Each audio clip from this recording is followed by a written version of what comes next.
Okay guys, so I managed to get the baffles out of the filter sock holder, sorry, with the baffle out of the sump. Well, I got the filter sock holder out, should I say. I think the baffle stays in there.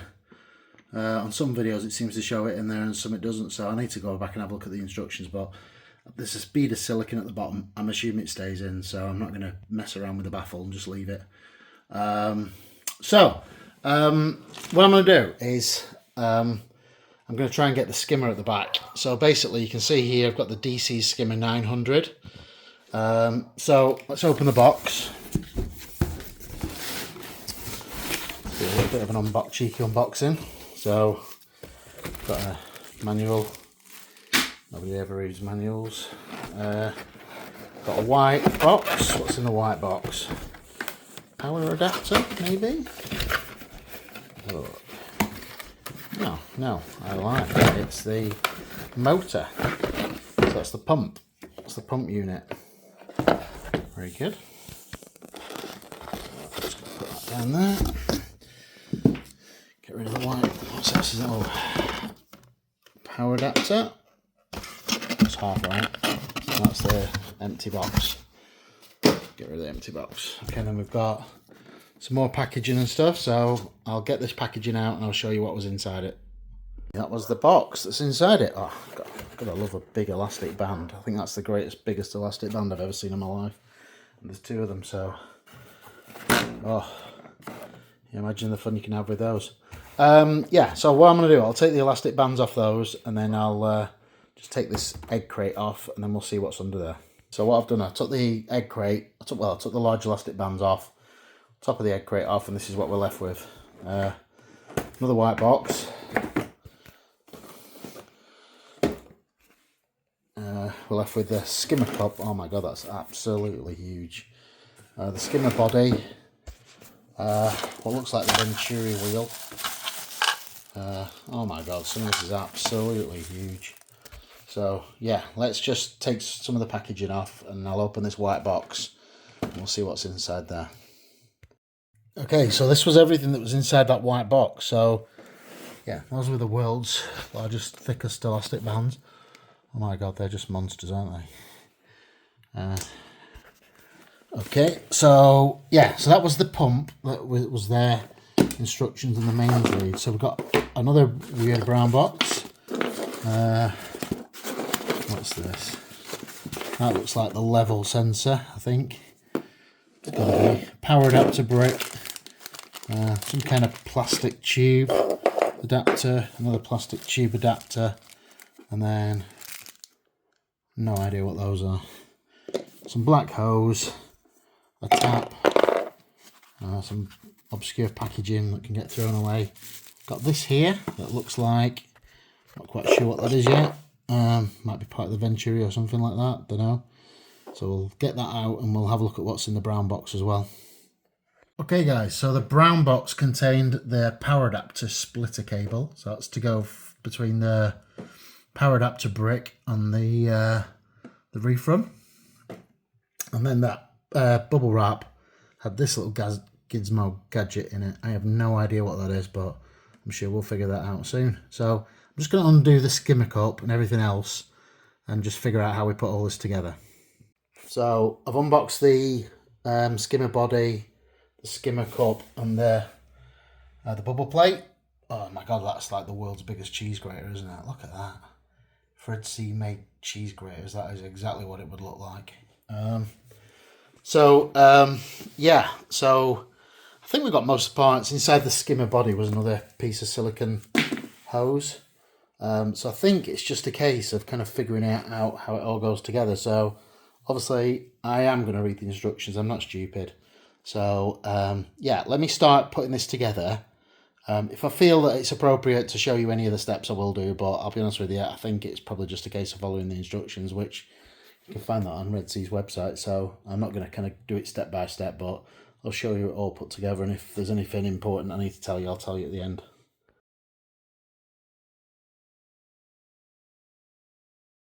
Okay, so we built the skimmer. So yeah, we've got this like level sensor on the top. Obviously I need to plug that into the reef controller, the reef run controller. I've got the drain of the Skimmate and a little tap on it. It is really annoying how these Red Sea do these kind of like pipe tightening things. Just not like other pipes, but anyway, maybe I'm doing it wrong, but anyway. Yeah, so it was relatively easy. Obviously, the fact is that you know, you have to kind of like screw the pump onto the bubble adapter, so it is screwed together initially, so you've got to kind of unscrew it, then put the pump on it, and then re-screw it back together. You've also got to get that little red bung thing through the chamber, the plastic chamber, which is a bit of a pain.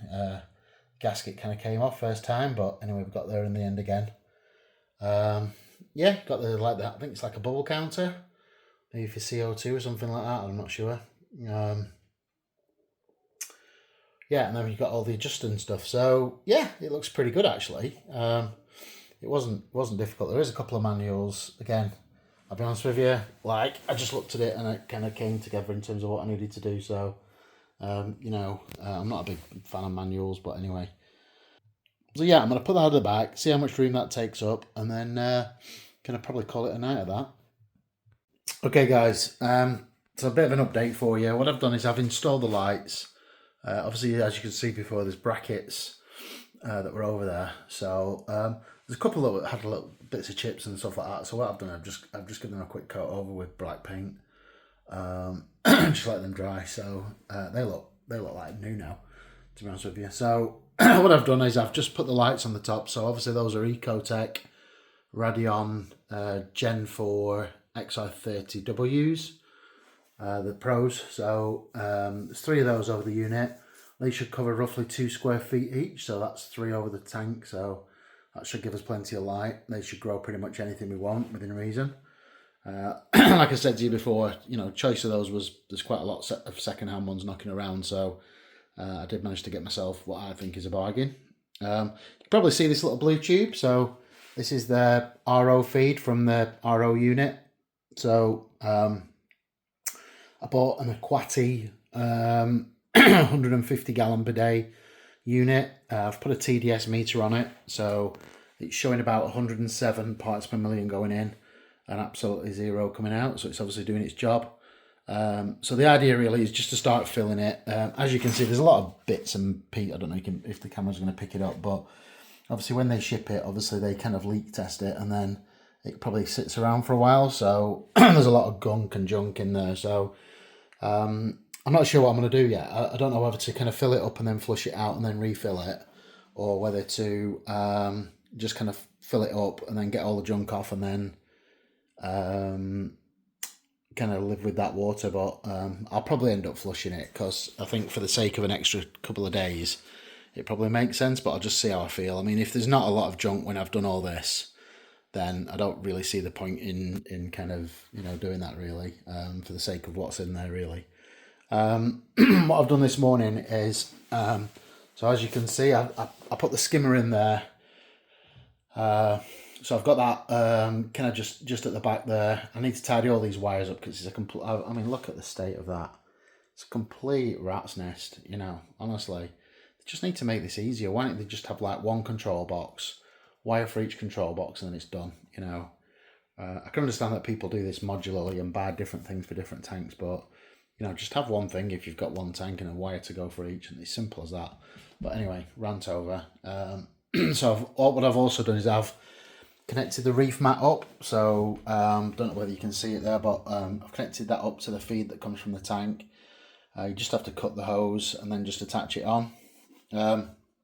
What I've also done, I don't know if you can see that black tubing at the back there. So those are the 2 feeds that come from the Reef 7000 pumps. So they're now plumbed in. So again, what I've done, I went and got some tubing from the garden centre. They didn't really have any plastic Jubilee clips, which I found really annoying. But what Red Sea said with this one here is that you can just put a cable tie around it. So they provide some sealant, and you kind of put some sealant around the hose tail, put the pipe on, and then kind of put a Jubilee clip, a cable tie over the top of it, just to attach everything on.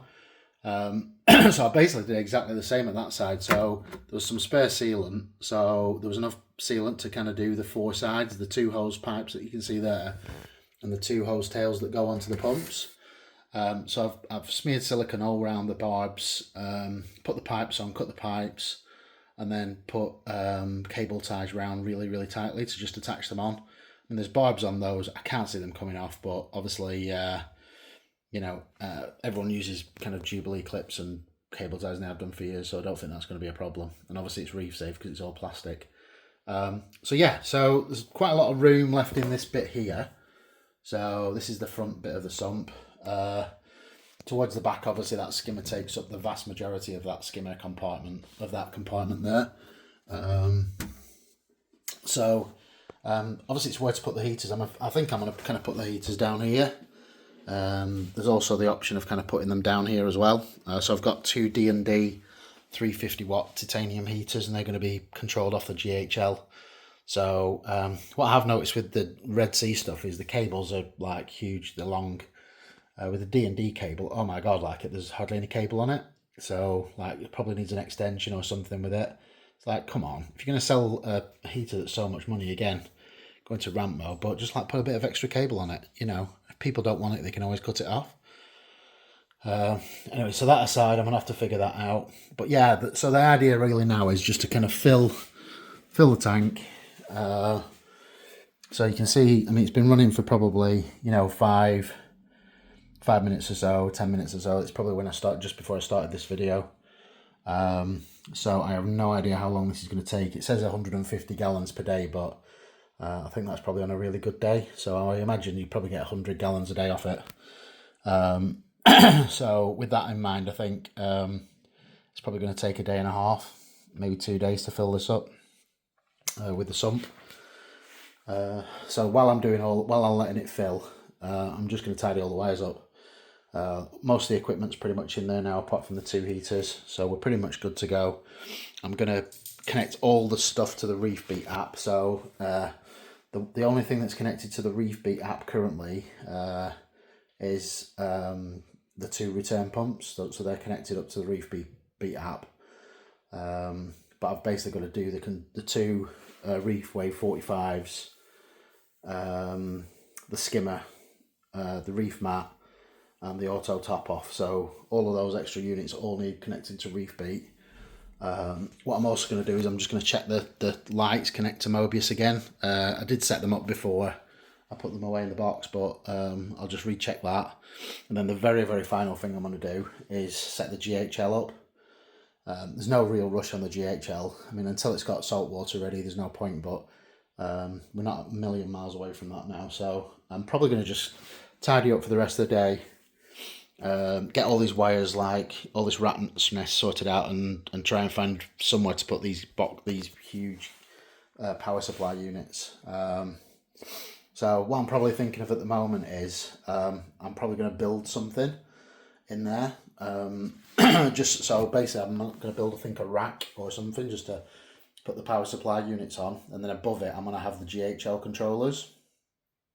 Don't know what to build it from yet. I'm quite a fan of Lego, so I'm looking at, might design something on Lego tonight and then just see whether that's feasible, see how much money it actually costs in Lego bricks. But you can build it out of Technic and things like that, it doesn't really matter. So yeah, if that's pretty cheap, you know, then I might build that and just get that done.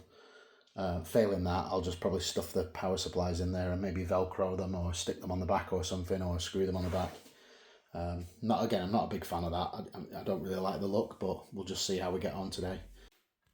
So I'll just give you a little bit of a progress update. So tank's still filling.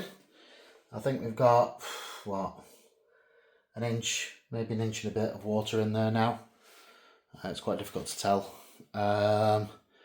What I've been doing while the tank's been filling, I've been tidying everything up. So I've completely built the reef mat, put the roller in it, everything's set up there. So that looks quite neat. I did make a little bit of a boo-boo. So what I've done is I've cut the pipe probably a little bit too short. I would have liked it so it would have just cleared this stand. But yeah, I didn't put this in until I put the reef mat in and cut the pipe. So that was my fault. But you can angle it. you can kind of tip it to the side and get everything out, so it's not the end of the world. But yeah, it's just really frustrating, really. Probably what I'll do at some point is I'll probably get like a little joining piece here, just extend it out, probably by about literally about 3 or 4 inch. That's all it needs. So I've kept the pipe that I've chopped off. It's kind of here, so I can always join it back on if I need to. But I mean, it's not the end of the world, you know. It's annoying, but it's not kind of overly annoying. I'll kind of get over it in about a week. So one of the things I've got to help me with the the cable management and stuff is bought myself a little label maker. I figured that when all the plugs are in, I've got absolutely no idea what any of these plugs are going to be for. So I'm going to put a little label around all of the plug sockets. If ever, obviously, I need to remove something or just change something out really quickly. Hopefully a little label is going to help me. So yeah, I bought this little thing off Amazon. So it comes with some white labels, and I ordered some red labels because they're only like another £5 for some red labels. So I thought I'd try both and see which one looks a little less conspicuous, and then yeah, go from that. So I think there's a little app that you use it with. You kind of put all your text on the app, and then it literally just prints the labels. Okay guys, a bit more progress for you. So I've put the doors on. So yeah, they were relatively easy to fit, not a problem at all. I just need to adjust them. So yeah, they close okay. They're pretty much in alignment actually, but that one kind of sticks out a little bit. But yeah, they look all right. I can't shut that one because of all the wires that I've got out, but this one's okay as well. Yeah, so we're getting there. So what have I done since? So yeah, the tank's just still filling. Not much more than last time really. I don't even know how long it is since last time. Maybe an hour or so. Another an hour's gone by. So what I've done is I've managed to connect the 2 Reef run controllers to Reef Beat. So they're okay. I've switched those off at the moment. I've connected the Reef Mat and the skimmer as well via the other controller, Reef run controller. So both the Reef run controllers, the 2 return pumps, and the skimmer and the Reef Mat, everything's okay. So basically, the left hand side of the cabinet, everything that's in there is connected. I've just got to connect up the ATO. So basically get that up and running, and then basically it's just getting the reef waves. Now I've tried to connect the 2 reef waves. I've done it before. They've connected to Reef Beat previously, but for some reason they're just not liking it at all. So I'm going to factory reset them, give that another go, and then I don't know after that. Just keep trying basically, but yeah, I've tried about 4 or 5 times for each of them, and they just don't doing the same thing. They find it, they connect, and then put my Wi-Fi settings in. They just don't like it for some reason. So everything else connects though, so it's very strange.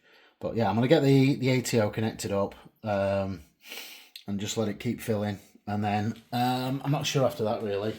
I might keep trying to tidy these cables up down here. Like I said, it's basically just sorting out these power bricks and finding a home for them and sorting out the wiring now. So we're on the final stages, and then like I said, I've also got to do the light up there. But yeah, slowly getting there again.